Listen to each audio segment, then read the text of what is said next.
So Sean is in the building. Sean, and the other one is Federico, and we met at Metal Days in 2015 in Tolmin. How's it going, Karl? They're all lining up now. It's like a bus. Everyone's coming on board. Everyone's coming on board. Hello, Sean. Nice to. Yeah, how's it going? Nice to have you here. So we were just saying to Michael, this is all very international. Yeah, it I is. like it. We feel very globally connected. Definitely. Are you in the UK? I am. Yeah, cool. Where are you? Hi, Fede. I'm in Budapest.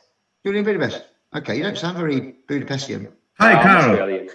Australian. He's from Australia. Hello, Finlay's down there on the screen. How you doing? And you are Argentina. Hi, that's me. That's Federico. Hi, nice to meet you, Karl. A pleasure. Nice one. That's all good. So we're here. We're all here. Yeah, absolutely. Yeah. Yep. And it hasn't cut out yet, which is good. Sorry, I was quite late. You know, it was my. I don't want to hear excuses why you were late. Right. Yeah. I completely forgotten about it, to be perfectly honest. So it's only because I was on my computer doing some work that it popped up that I got an interview to do in 3 minutes' time. I thought, okay. Yeah, we're looking forward to that since a week or so, I think. Okay, well, congratulations to your last Memoriam album. That is awesome. That is, I think, the best so far under Memoriam you released, no? Yeah, I would agree with you on that. It's a big step in the right direction for us. I think we've got to that point now in our careers where we kind of like have found our identity and the blueprint that works for us, which is predominantly going to Parlour Studios and working with Russ Russell. I've always wanted to work with him, but we didn't really ever get the option or the chance to do that until the last album, Requiem for Mankind, and that's where we kind of established. I think we established what the Memoriam sound was all about up to that point. Up to that point, we'd always had that comparison of the previous band, which I just mentioned. But I think with the third album, we started to define ourselves as a band and come up with our own true identity. And what we've done is just built on that, and that's what the success of the last album is. Oliver, shush. The success of the last album was really based on progressing from that. We could have easily gone out and done another Requiem for Mankind, part 2. But we were all about trying out new ideas and progressing and being creative with what we're doing. That's the glory and having the freedom to be able to do that. And that's what makes To the End the album that it is. Definitely, by far, the best album we have done to date. I absolutely love it. I mean, I was terribly sad when boltthrower dissolved. And Memoriam, I mean, it's on the same level quality-wise. But do you see lots of similarities between boltthrower and Memoriam? Not really.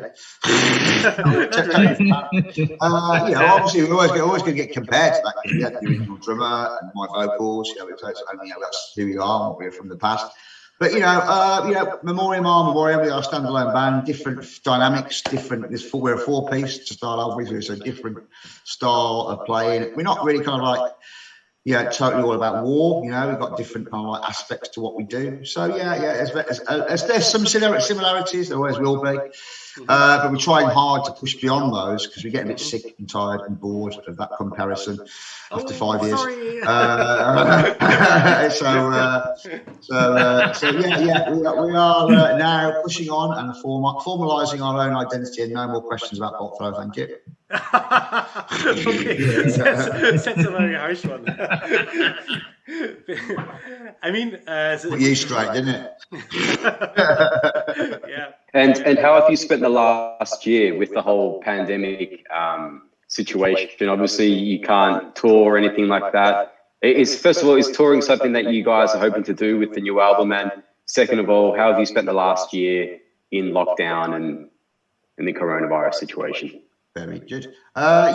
Touring is something that's not really on our agenda. It hasn't ever been. You know, when we first started doing Memoriam, we kind of sat down and thought, well, what do we want to achieve with this? And we pretty much do it on our own terms. So, not saying that we are not busy. You know, we have got gigs lined up virtually every other weekend. Across the year, but we do it at weekends. You know, we do it to fit in with our own social. We've all got jobs, we've got kids, you know, and we've got different responsibilities that we work the band around. So the band is kind of like secondary, really, to our lifestyle. It's like a paying hobby, really, in many respects, which is quite nice. But yeah, so we are busy.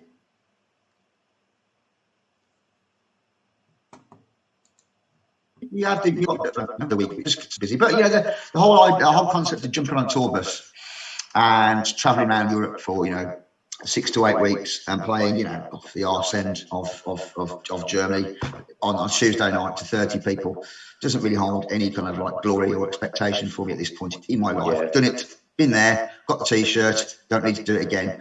So yeah, we're pretty much a fly in, fly out. We'll maybe do 2 or 3 gigs on the trot over a weekend.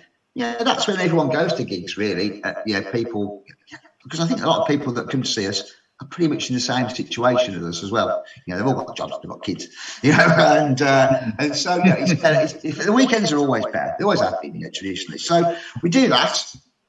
You know, as I say, 2020 was pretty stacked. We had a whole year's worth of gigs lined up to promote the third album, Requiem for Mankind, which, you know, we started on that track in January, February. We played a great show in London, and then we moved in March. We did a couple of really great shows in Denmark.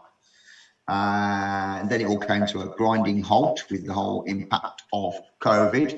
So, yeah, we were pretty much forced to sit back with the, you know, no ability to do shows. So we were given this big, massive space in which to concentrate on writing album number 4, which we embraced that time, and we took kind of like used it really, really well. I think not just us, every other band on the planet is in the same position. Yeah. And you know, I think that's what everyone's done. You know, you're starting to see a lot of really, really good albums coming out at the moment from loads of bands. You know, virtually every week there's a new absolutely killer album coming out. It's because all these bands have had so much time on their hands, they've had nothing else to do apart from concentrate on writing music, you know. And I think, you know, the positive outcome of that is that there's some great new music coming out, you know, and that's just as a pure result of COVID. So yeah, it may have killed millions across the planet, very bad thing, but yeah, the positive outcome of it, there's some great music, you know, coming out from lots of bands. So normally speaking, we're so busy with our touring schedule, not touring, but gigging schedule, that, you know, we kind of gig every weekend, as I said, and then almost going into the studio to record an album becomes, you know, a bit of a back burner. So we don't actually concentrate on doing that till maybe 6 to 8 weeks before we're supposed to go in there to do it. But I say we had 6 to 8 months to focus and write this album. So yeah, that's another reason why this album is as strong as it is. So there you go. That's what we did with our time. We wrote a killer album. Great use of time. Well, yeah, and I think a lot of people are gonna. We've all learned from that. I think, you know, I think it's been had such a positive impact on what we do. But I think, you know, rather than us, and we're still going to try and maintain this fast pace of putting albums out. You know, we've done 4 albums in 5 years, and we're still going to kind of keep that. But we're going to try and retain a bit of balance and maybe spin it out and spend more time on the writing process with the next album. So we've started already. You know, only this album has only just come out. We've got 2 or 3 songs which we've got worked out ready for the next album already. So, yeah, we've got the songwriting process is now coming a bit more to the fore of what we're doing, rather than, well, we haven't got many gigs to do in yet, because the whole COVID thing is still, it hasn't gone away. You know, it's still there. We've got a few gigs lined up in the UK between August and December, but all our European shows, they're kind of up in the air at the moment with this third wave that's going along, and travel restrictions are in place. So we're not sure what's going on in that respect. So yeah, we've still got a bit of time on our hands to concentrate on writing album number 5. Awesome. Keep it coming. Oh, that's awesome. Hey, Karl, did you sound even less like boltthrower. wow. Did you tour enough with Memoriam albums, or not enough for the three ones, the three first? I'd say we've toured. We do it what we want to do. Yeah, we're never going to be a band that's going to go out there and do big long tours. Yeah, that's just not what we want to do. Financially, because we do it that way, we're not. In reality, we're not going to. We are our main, source of income from shows, and our main territory that we concentrate on is Central Europe. That's really where our main fan base are, and logistically and financially, it's the only kind of territory that we can really concentrate on. So, the reality of it, the harsh reality of it, that it's very, very unlikely that we are going to ever get to North or South America. We've had plenty of offers, but it would mean we have to go, we have to fly there, we have to do at least a week's worth of show to make it commercially viable. When we get after home, so it's like almost a 2-week stint out of our schedule, and we just can't justify that time scale for the amount of income that we generate from doing it. It just doesn't make it worthwhile. So the reality is, we are just doing what we want to do on our own terms and enjoying what we are doing while we can. Perfect. Okay, so to see you and your band, I must go to Europe, yes. Right? Next year. Yes. Okay. Yes. That's the only way you're going to do it, because we ain't coming to you. Okay, I'm going to try. Okay. For your first unless you make an offer that we can't refuse. Oh, we will do that. Yeah. I think Federico is organizing a metal festival in Patagonia right now. So if you like Patagonia, we can do something. It would cost you a hell of a lot of money and include a private jet. Don't worry. No, we can bend the definition of private jet a little bit. Possibly. We love music, heavy metal. We want you. Yeah. Well, we've been doing it for 30 years now, and the travelling bit of what we do is the thing that kills you.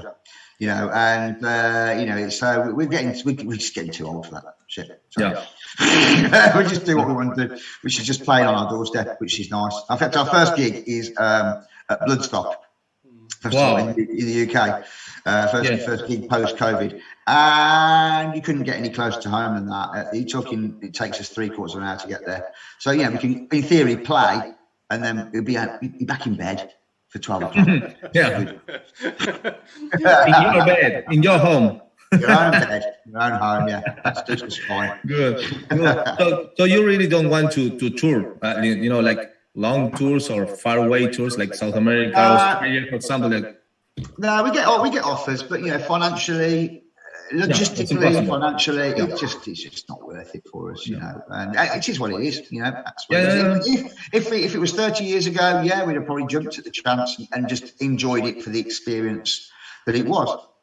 But we've done that. You're quite tired of the business, because I was reading something because of the Irish guy. He wanted to quit about the music business. So I wanted to ask you something about that. No, not in that respect. I'm not tired of it in that respect. But we just have to pick and choose what's commercially viable for us and makes it, financially worthwhile doing. Not really doing it. We've been doing it for 30 years now, so I'm not really going to do it just for the sheer joy of doing it. You know what I mean? It just has to have some kind of financial justification to do it. I have to kind of justify why I'm going away for a period of time to my missus and the kids. And so we've done American tours in the past. We've played Australian tours and things like with my former band. They were great, brilliant. We had a good time. Don't really need to do it again. Things have changed. Life is different. My responsibilities now are very different from what they were like 20, 30 years ago. So we just pick and choose and do things on our own terms, and that kind of suits us fine. Right. It's very interesting for me, because we have some bands.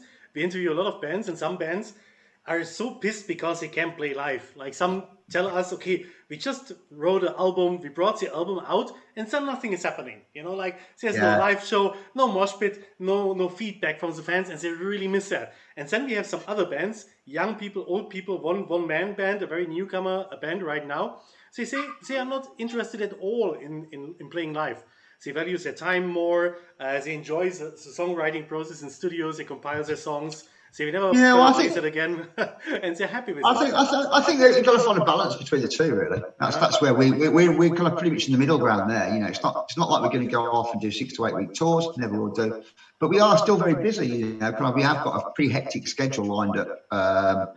Well, we did have, but you know, even saying that, we've still got 6 or 7 shows lined up in the UK between August and December. You know, so that's kind of like going to keep us active whilst writing the new album. And then in January, February, who knows? Hopefully, there's going to be the whole European shows kind of back on the map, and that will keep us very busy because we do 2 or 3 shows. We probably do about 4 or 5 shows every month.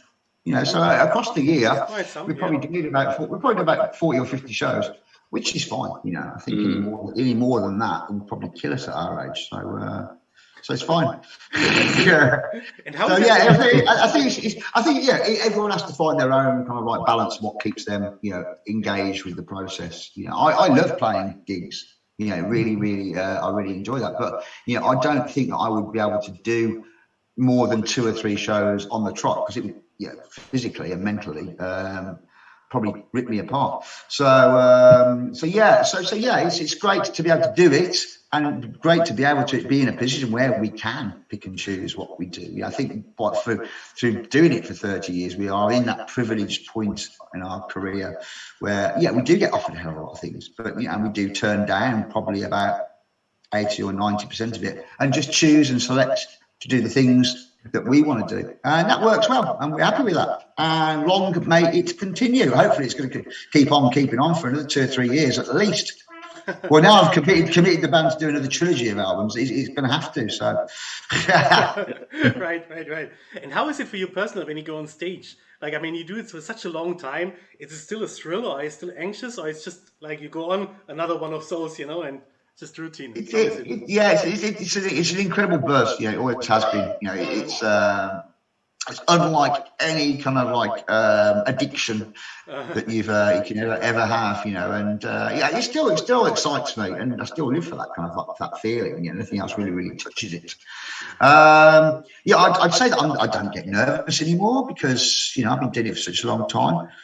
But, I'm pretty sure that because of this extended long break that we've had, I haven't played a gig since March 2020. I'm pretty sure when I'm warming up and getting ready to go on stage in August and play Bloodstock, I'm pretty sure that the nerves and anticipation will be there. But, our audience are very supportive, the people that are behind us and have followed us and understand what we do, and our fans, followers, friends, whatever what they want to call themselves, all very understanding. So I'm pretty sure even if we're absolutely bloody terrible, they'll love it. and that is the key for why we are rehearsing at we're starting to rehearse now at a phenomenal pace to make sure that we are tight. We've got a new drummer as well, obviously, so we've got to get him up to speed with the old songs as well. He's great at the new songs that we've just recorded, but of course he's got all these old new songs for him to learn. So we're busy preparing, getting ourselves back up to match fitness, we're looking forward to getting back out there and doing some shows. As I say, on a limited basis, UK only. We have got some European shows penciled in still at the end of September, which haven't been cancelled yet. Some small club shows, which we really enjoy doing. In fact, I always prefer doing small club shows to 200-300 people than I do doing the big festivals. Because it's so much more intimate and personal and face to face, and the sound's always more controlled and better.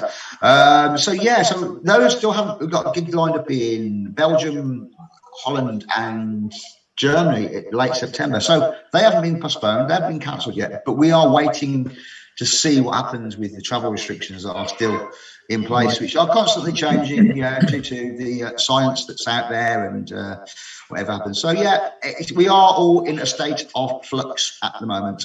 Have you ever played in Bloodstock, or is it your first time? It's our third time. It's our third time. One of my first gigs was in at Bloodstock back in 2016, something like that. And then we played a couple of years back, which we played on the main sport on the Sophie stage, which is our stage of preference, because it's enclosed and it's nice. Then the couple of years after we played on the main stage, about 1 o'clock, 2 o'clock in the afternoon in the pissing rain, which was bloody horrible. And then this time around, again, we're back in the Sophie stage, main sport, Saturday nights. So yeah, I think, festivals. Yeah, absolutely. It's always good because you've got the lights. You've got the lights. It's all very atmospheric, etc., etc. But yeah, I think because we've all gone through this kind of like very harsh experience of COVID over the past 12, 18 months, whatever it is, that we're all desperate to get back out there and engage in some kind of sense of normality again, aren't we? And that's hopefully is going to be the first kind of like festival that's going to happen here in the UK anyhow. And I think it's going to be a joyous occasion because everyone's going to be really, really kind of like up for it, and everyone's going to be really excited about kind of like having a taste of what life used to be. So and hopefully it's all going to roll through, and things will return to some kind of state of normality at some point. It sounds very exciting, but I wanted to ask you, do you personally have any favorite countries to travel to around Central Europe? So you mentioned that this is where you guys normally have your fan base. Do you personally have a preference for like Germany, Austria, a favorite country? I kind of like enjoy all the European countries, really. I mean, kind of like I do like going to Spain and Portugal because the temperature is always very nice down there, and people are always very friendly. But then again, we always have a great time whenever we play in Belgium and Holland. The flat countries are always good for us. But Germany, I would say Germany's our major, as it is with the majority of old school death metal. Our record label is based in Germany. The main press that we get comes out of Germany and support, and the main fan base is in Germany, predominantly North Rhine-Westphalia as well. That's the kind of specific area. It seems to be where the majority of the fan base is. One small little area. So yeah, I'd say playing in places like that, Germany is great. Scandinavia as well is always really, really good for us. We always have a good time up there. And Ireland, playing over in the Republic of Ireland area, Limerick and Dublin and places like that, we have a great time playing those. A great crack playing those places. And so that's predominantly that's the biggest turnouts we usually have for club shows are in Germany, and it's always going to be that way. So, but yeah, great. I enjoy it. Any gig we do, really. Is special, at this point of our career, this point in my life. I enjoy every show that we agree to do, and we have a great time doing it. It's nice to meet people and engage because we don't hide away. We're not shy. We do engage with our audience and our fan base quite directly. So it's always really nice to meet people and kind of share that kind of like that bond that we've kind of created through our 30-year experience together. Yeah, definitely. Another question, like, how did you actually develop your voice? I mean, you have been amongst the first death metal vocalists. There have been not many examples. Nowadays people go on YouTube, they copy it to learn it easily. Yeah. You have been like pioneering that style. Like, did it cost you a lot to find your tune, or? I don't know. It just kind of just fell out like that, really. I never really kind of like practiced doing it. Never have done, really, apart from when we do rehearsals.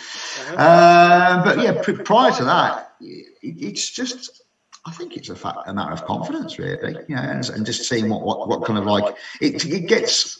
It's just a kind of like a physical reaction to the music that's kind of comes out, and it just, I think the more you do it, the more confident you get with it. And the more that your ability gets on, and you're willing to work out and try different things and try out different ideas. But yeah, it's something that you just don't really think about it, really. I haven't really kind of like sung along a death metal kind of thing. It's back then it just was okay. You have a go at being the vocalist, have a go at doing this. Here's the words, give it a shout, see how it comes out, and it all just evolves, really.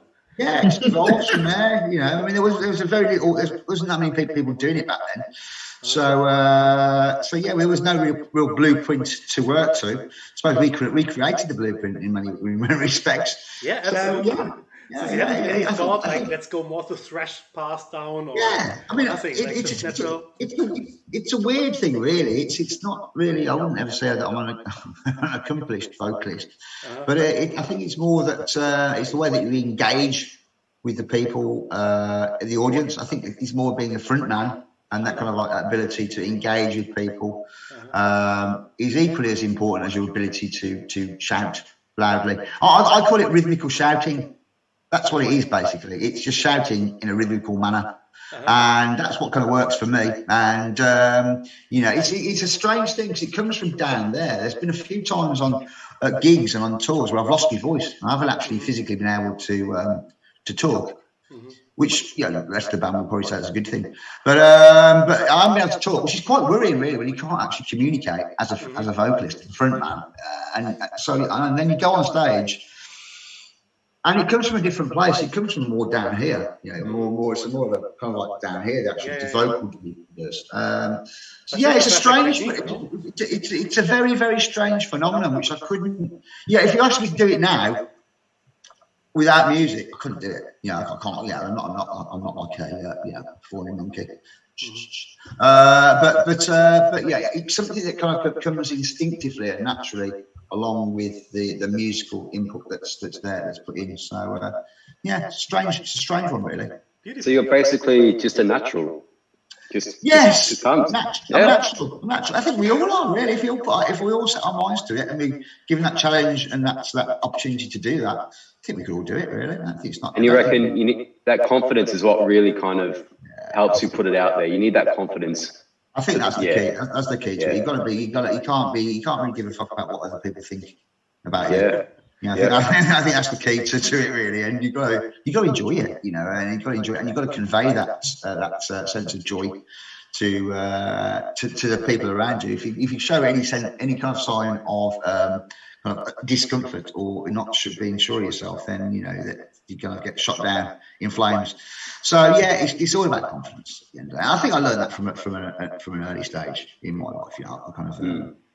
How was it standing the first time in front of a crowd, like the first live? Yeah, well, yeah. I was a choir boy when I was about 12, 13, and I think that's where I learnt my kind of like my first experience of performing to a kind of a mass of people in public was kind of as a deputy head choir boy doing some soprano, and I was terrible, but saying that it kind of gave me that taste, that kind of like idea of kind of like public performance. Yeah, I've kind of grown up in an environment where my brothers were involved in bands in the 60s and that, so I'd seen them doing it as well. So it was almost like a normalised thing to do. It was a thing that people did. So a lot of people in their lives, that opportunity, that kind of like way of life or mindset just isn't open to them. They don't think that's normal. Whereas I was kind of normal. That was kind of a normalised process for me as I was growing up. So yeah, I think doing it and kind of like getting out there and kind of doing it a few times on a small scale, and you build it up. Your confidence grows as the band grows, and people kind of like appreciate you and grow with you. I think that's what's happened with my career anyhow. So. And yeah, it's been great. I've had a great time, and I'm going to continue to do so for as long as I can. So there. Wow, yeah, awesome, positive. It's really absolutely good news. You have to. I mean, this is it. We live in very negative times. There's a world around us of negativity and darkness and people saying shit about things all the time. And yeah, I do very much kind of adhere to that kind of like that sense of positivity. If you're not going to say, well, you can't say anything good about things or nice about things, then, don't bother saying anything about it at all, and just say good things about the things that you can say things about. There's plenty of things out there that are good that you can talk up rather than talk down. Accentuate the positive. That's what you need to do. Oh, okay, we're running out of time. We've got 10 minutes left. Good. That's Good. okay. No problem. 10 minutes left, people. 10 minutes. Oh, Makes the yeah. most out of it. Get your questions So in quick. Yeah, you're enjoying these days to write music and the lyrics at your home. Just a few gigs. Yeah, I mean, that's it. It's purely on our own terms, and it's great for me to be able to, write music that's kind of got a pretty open and not kind of restricted in any kind of like form to what I can write about. This memoriam, I've got pretty much an open textbook as to what I can write about. So I do, I kind of like take a look about the world that we live in. I write about things that I think are wrong with the world, so be that social, cultural, political, whatever, social and economic. I will write about those topics, which is something I've never really done before. I have done to a certain extent, but it's always been caged or kind of been, kind of like masked by the whole theme and topic of war, which is something I'm known for doing. Which was fine. It worked really well for 20, 30 years, but, it just get a bit monotonous after a while. So it's quite nice now to have that open kind of like textbook for me to, blank canvas to write about what I, really, really enjoy, or think is important about. So, obviously I'm going to write about these things that have got a social, political kind of content to them. I always will write the songs about war because that's what I've always done, and it's in my, kind of like my forte. It's what people expect me to do, and it's a topic that I always will maintain to keep that kind of like continuity of theme going. But I'm kind of like at this point, in my life, which is probably something I never did 20, 30 years ago, is write songs which are about experience and life in general, because I have had some experience and life in general. Give us some examples of songs as a background? So the songs, for example, off the last album, such as the epic doom metal song, Each Step One Closer to the Grave. That's got lots of content about life in general. As My Heart Grows Cold, again, another classic example of songs about life. Yeah, I mean, the majority, a lot of the songs off the album have all got that kind of that lyrical content to them, which is something that only comes with age and experience and confidence. And those are things that I have got: age, experience, and confidence. I have got them by the bucket load. So those are the things that I tend to write about these days, which gives me a lot of joy to do that. And I think a lot of people can actually they can relate to them. People relate to because my fan base have grown with us over 30 years probably, and a lot of people can relate to those experiences. Sorry, I was sitting today in the train, and as My Heart Grows Old, the last song it is, I think, it was impressive, and I thought about that. Sarah's a life experience. Sarah's like lots of years reflected in that song. I heard that actually. Yeah. It was quite impressive. Absolutely, yeah. It's quite a somber song, but it's kind of like quite a joyful song as well in many respects. It's all about life and the journey that we all go through on our little paths. And I say in that respect, everyone can relate to it. And those are the songs that I really enjoy writing these days and have a lot more meaning to me. And that kind of epic storytelling thing is a kind of nice little key, and I think we're going to be continuing that with album number 5 for sure. Cool. And Karl, what do you enjoy listening to in your free time? What kind of music do you like to listen to? Apart from listening to the new Memoriam album over and over again, so I can learn and relearn the lyrics, I don't really get much chance to listen to anything else, to be perfectly honest. But yeah, I suppose I don't. Apart from listening to old stuff, Killing Joke, Sacrilege, all the old stock stuff. I don't. To be brutally honest, I don't really listen to much new stuff because, not being disrespectful, there is a lot of really good stuff out there at the moment and some great bands. But the majority of the time when I hear something new, I just think, well, that's good, it's nice, it's great. But I've heard it before, done better by somebody else 20 years ago. So I go like, it's quite hard for me to find something new that I really do like. I do like High Lung though. High Lung, Yes, of course. Something completely different. That's that kind of like I've seen them live a couple of times as well, which is a phenomenal theatrical experience. So I do like them. There are one or two things that are coming through that float my boat. But generally speaking, I don't have much time, to be perfectly honest. I've got a job. I've got 2 young kids. I've got a memoriam band to keep going. So that my opportunity to sit down and listen to new music is very limited. So when I do, it generally tends to be the old stuff that motivated me to want to be in a band in the first place. And it generally always turns to Killing Joke when I've had a few whiskeys. Right. I mean, personally, I feel a bit overwhelmed because, as you mentioned earlier, like there's really so much great new music coming out. Everybody has a recording studio at home. There's so many one-man bands. I discovered one black metal band, Dusk in Silence, from Indonesia, and it completely blew my mind. And it's just one guy somewhere in Indonesia, sitting in some place. I don't know. That's it. There's a lot of musical talent out there. But it is quite difficult because there's so many people doing it nowadays. That it is quite hard for people to kind of like emerge and kind of like get established as a and taken seriously by people because there's such a lot of people doing it these days. So it's great. Social media is a brilliant thing, and the technology is brilliant in that respect. But it does have a negative effect because it is that much harder really to break through these days because of that. Yeah, absolutely. Right. Luckily, I have 30 years of cultural heritage behind me. What's the opinion of your family about your music, your young kids and stuff? Yeah, I mean, they're pretty oblivious to it, to be perfectly honest. They just like it that I go away, once every other weekend. I bring them back sweets from the airport, really. That's the only thing that really concerns them at this point.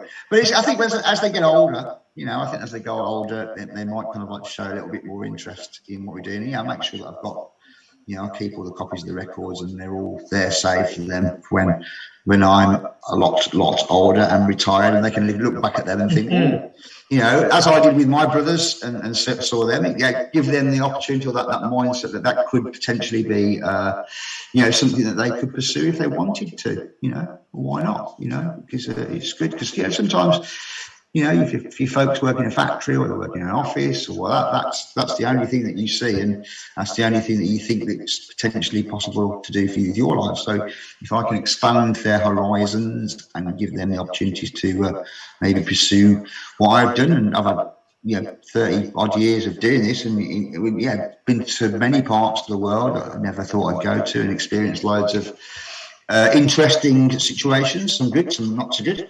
But it's all kind of like it's all character building, and they're all experiences that that you can't buy, you can't pay from. You know what I mean? So it's great. It's been a great time. And as I said before, long may it continue.